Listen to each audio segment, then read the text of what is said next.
Magsitayo ang lahat para sa ating paunang panalangin. Para sa lahat, bago kayo magsiupo, maaari niyo bang pulutin ang mga basura, pakiayos ng mga upuan at pagkatapos ay maaari na kayong umupo. Mayroon bang lumiban sa ating klase ngayong araw na ito? Magaling! Walang lumiban sa ating klase ngayong araw na ito. Bago natin simulan ng ating aralin, meron akong mga idinikit sa pisara na maaring ito ay konektado sa magiging paksa ng ating aralin ngayong araw na ito. Kung sino man ang nais sumagot, maaari ninyong itaas ang inyong mga kamay. Okay, Robert, ano ang nais iparating ng unang larawang ito? Magaling! Ito ay isang tula.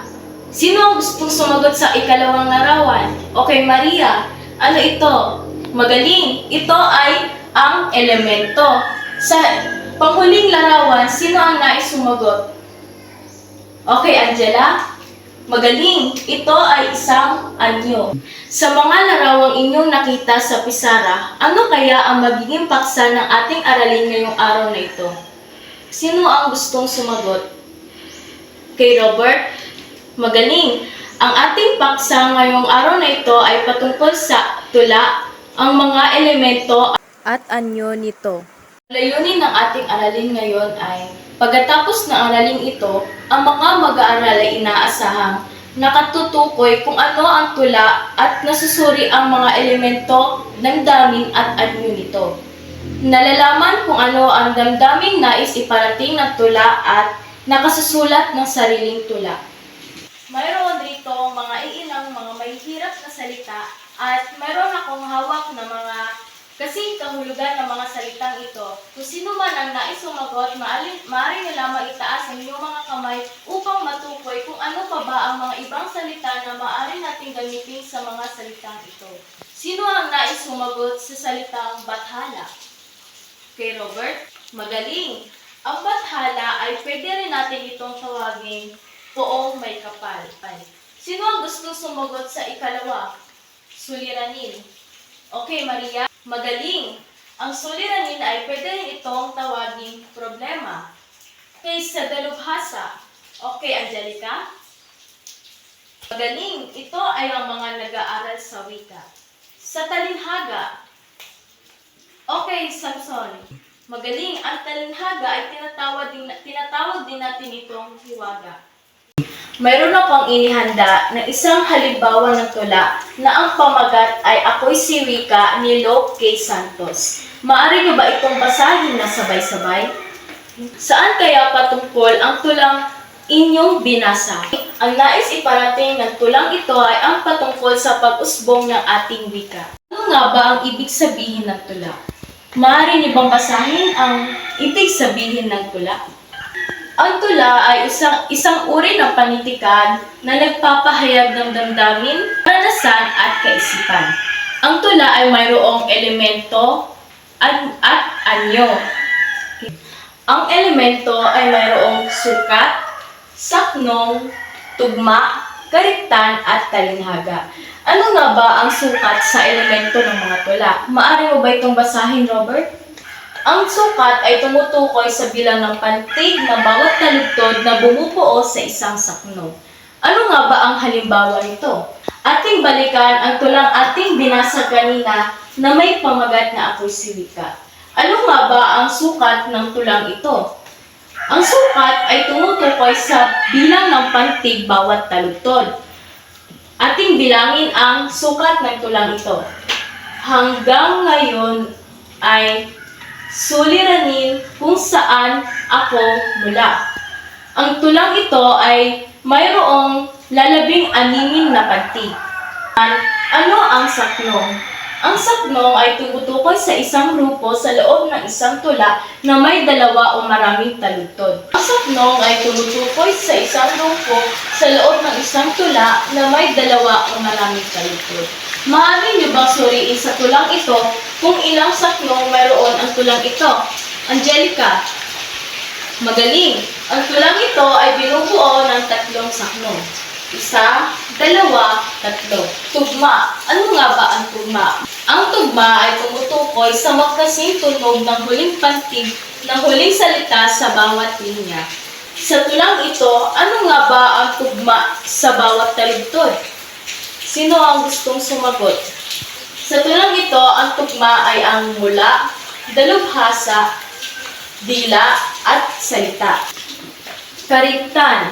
Ang kariktan ito ay ang marikit na salita para mapasaya at mapukaw ang damdamin at kawilihan ng mga mambabasa. Kanina, bago natin simulan ng ating talakayin, mayroon akong mga ipinakitang mga strips ng papel na kung saan ay sinagutan natin kung ano ang ibang maaring salita nito.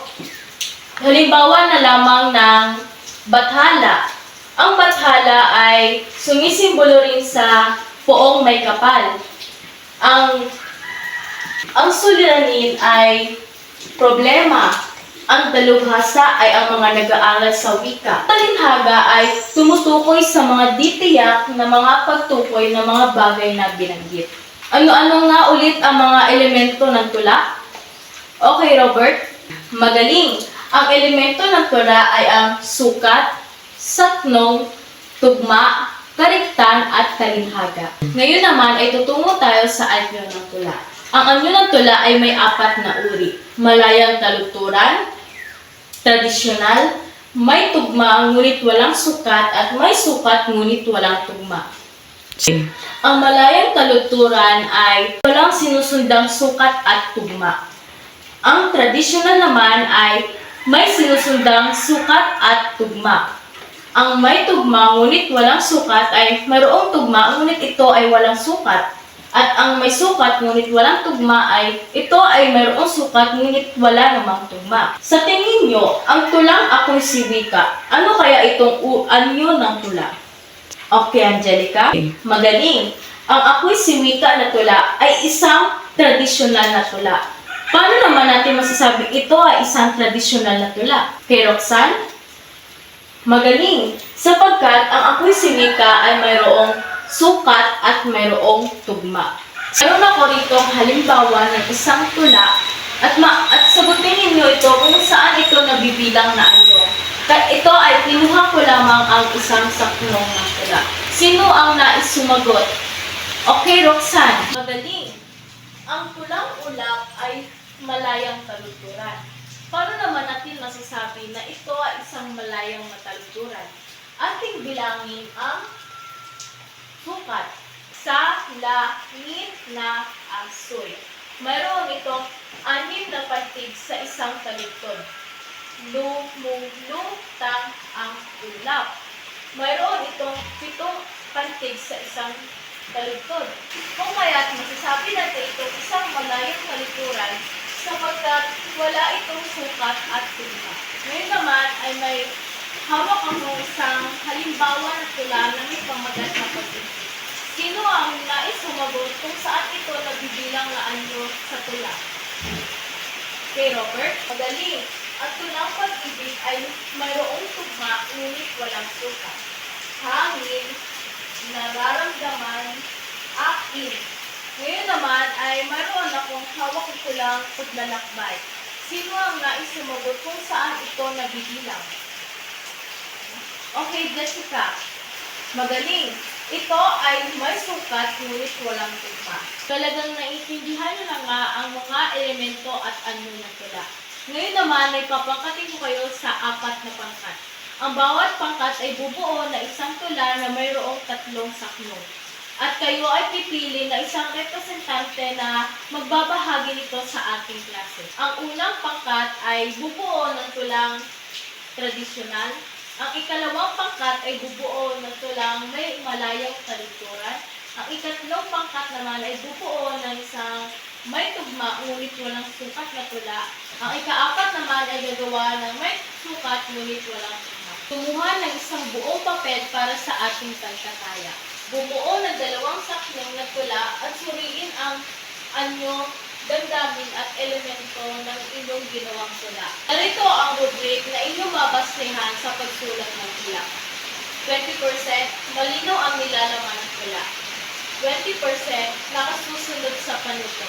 At 10% tama ang pagtukoy ng anyo at elemento ng tulang ginawa. At ang total nito ay ang 50 pesos. Bago natin tapusin ang aralin ito, kayo ay magkakaroon ng takdang aralin.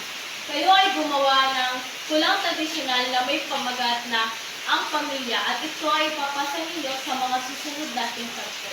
Magsitayo ang lahat para sa ating panapos na panalangin. Paalam ng Baitang 8,